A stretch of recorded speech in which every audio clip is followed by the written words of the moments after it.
पश्चिम बंगाल में सत्ता परिवर्तन के बाद नई सरकार ने बड़े प्रशासनिक और नीतिगत फैसलों की शुरुआत कर दी है।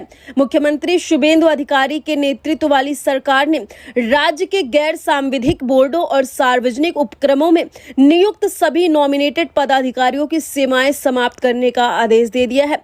दरअसल मुख्यमंत्री शुभेंदु अधिकारी के नेतृत्व वाली पश्चिम बंगाल सरकार ने बड़ा फैसला लिया है और बड़ा फैसला लेते हुए राज्य सरकार के अधीन गैर सांविधिक निकायों, बोर्डों, संगठनों और सार्वजनिक उपक्रमों में नियुक्त सभी मनोनीत सदस्यों, निदेशकों और अध्यक्षों के कार्यकाल को तत्काल प्रभाव से समाप्त करने का निर्देश दे दिया है।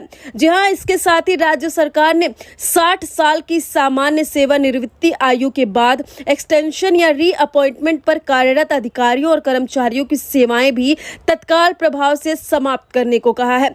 साथ ही साथ बंगाल सरकार की ओर से जारी आधिकारिक आदेश में सभी अतिरिक्त मुख्य सचिवों, प्रधान सचिवों और विभागीय सचिवों को इस संबंध में आवश्यक कार्यवाही करने के निर्देश दिए गए हैं।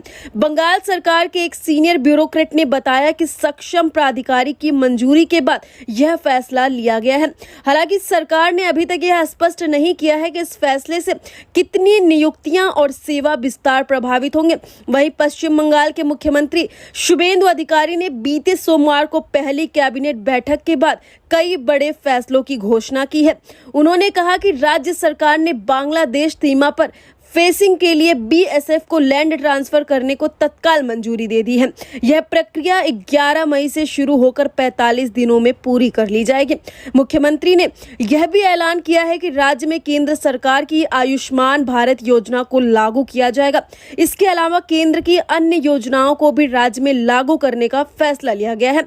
बता दें कि बंगाल सरकार की कैबिनेट ने गवर्नमेंट स्कूलों में नौकरी के लिए आवेदन करने वालों की आयु सीमा में 5 साल की बढ़ोतरी को भी मंजूरी दे दी है। यह वादा चुनाव अभियान के दौरान केंद्रीय गृह मंत्री अमित शाह ने किया था। कैबिनेट के मुख्य सचिव को नेशनल और स्टेट कैडर के अधिकारियों के लिए केंद्र सरकार के ट्रेनिंग प्रोग्राम शुरू करने के निर्देश देने का अधिकार दिया गया है। सीएम शुभेंदु अधिकारी ने कहा कि ममता बनर्जी के नेतृत्व वाली पिछली टीएमसी सरकार ने संविधान का उल्लंघन करते हुए माननीय न्याय संहिता को राज्य में लागू नहीं होने दिया था। अब राज्य सरकार ने इसे लागू करने का फैसला लिया है। उन्होंने यह भी कहा कि जून 2025 की जनगणना संबंधी केंद्रीय गृह मंत्रालय की अधिसूचना को पिछली सरकार ने नजरअंदाज किया था, जिसे अब तत्काल प्रभाव से लागू करने का निर्णय लिया गया है। हालांकि जब से शुभेंदु अधिकारी पश्चिम बंगाल के सीएम बने हैं, तब से वो लगातार एक से बड़े एक फैसले लेते जा रहे हैं और कहीं ना कहीं लोग इस सीएम के कामों से खुश होते हुए नजर आ रहे हैं और कह रहे हैं कि पश्चिम बंगाल में अब योगी मॉडल की जरूरत है। वहीं पश्चिम बंगाल के नए सीएम शुभेंदु अधिकारी को लेकर आपकी क्या राय है, कमेंट में जाकर जरूर बताइएगा।